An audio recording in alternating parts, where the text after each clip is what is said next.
नमस्कार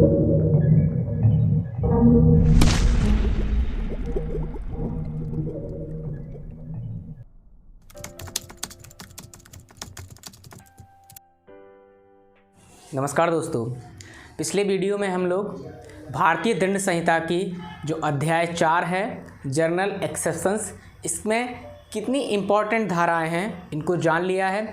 इस वीडियो में हम लोग भारतीय दंड संहिता का जो अगला अध्याय है अध्याय 5 दुष्प्रेरण के विषय में ऑफ अबेटमेंट्स, इसमें कुल 107 से 120 तक धाराएं हैं और इस अध्याय में जो इम्पॉर्टेंट धाराएं हैं उनको जानेंगे कि किस धारा में क्या दिया गया है। तो चलिए स्टार्ट करते हैं। सबसे पहले हम लोग धारा 107 में किसी बात का दुष्प्रेरण, इसके बारे में बताया गया है कि किसी बात का दुष्प्रेरण कब माना जाएगा। इसके बाद धारा 108 में दुष्प्रेरक अवेटर को परिभाषित किया गया है कि अवेटर कौन होगा।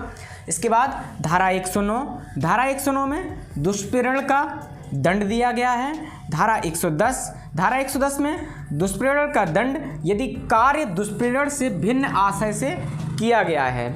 दुष्प्रेरण का दंड भारतीय दंड संहिता की धारा 109 में है और धारा 110 में दुष्प्रेरण का दंड यदि कार्य दुष्प्रेरण के भिन्न आशय से किया गया है। इसके बाद धारा 114 जो अगली इम्पॉर्टेंट धारा है, धारा 114 अपराध किए जाते समय दुष्प्रेरक की उपस्थिति के बारे में वर्णन करती है कि अगर अपराध किए जाते समय दुष्प्रेरक की उपस्थिति है तब क्या होगा। इसके बाद अगला अध्याय 5 का है और अध्याय 5 का आपराधिक षड्यंत्र क्रिमिनल कॉन्स्पिरेसी के बारे में बताता है। इसमें दो धाराएं हैं, धारा 120A और धारा 120B। धारा 120A आपराधिक षड्यंत्र की परिभाषा बताता है और धारा 120B आपराधिक षड्यंत्र का दंड बताता है।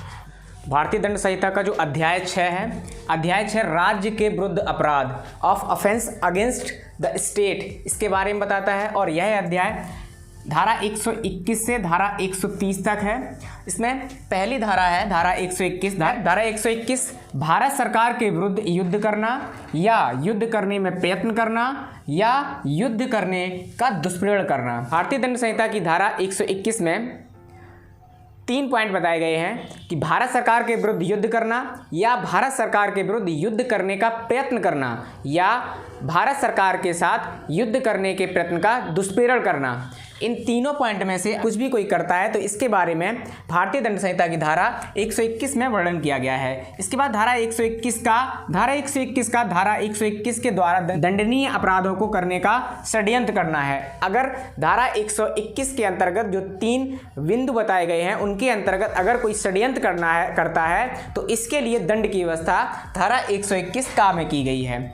इसके बाद धारा 122 भारत सरकार से युद्ध करने के लिए आयुध सामग्री इकट्ठे करना। अगर कोई व्यक्ति भारत सरकार के विरुद्ध युद्ध करने के लिए आयुध सामग्री इकट्ठी करता है तो उसके लिए भारतीय दंड संहिता की धारा 122 वर्णन करती है और उसके दंड की व्यवस्था करती है। इसके बाद बहुत ही इंपॉर्टेंट धारा 124 का राजद्रोह के बारे में वर्णन किया गया है कि राजद्रोह की परिभाषा और इसके बारे में दंड की व्यवस्था की गई है। इसके बाद धारा 125 में भारत सरकार से मैत्री संबंध रखने वाले किसी एशियाई शक्ति के विरुद्ध युद्ध करना। अगर कोई व्यक्ति भारत सरकार के साथ मैत्री संबंध रखने वाले किसी एशियाई शक्ति के साथ युद्ध करता है तो इसके लिए भारतीय दंड संहिता की धारा 125 में वर्णन किया गया है। इसके बाद धारा 126 भारत सरकार के साथ शांति स्थापित रखने वाली शक्ति के राज क्षेत्र में लूटपाट करना।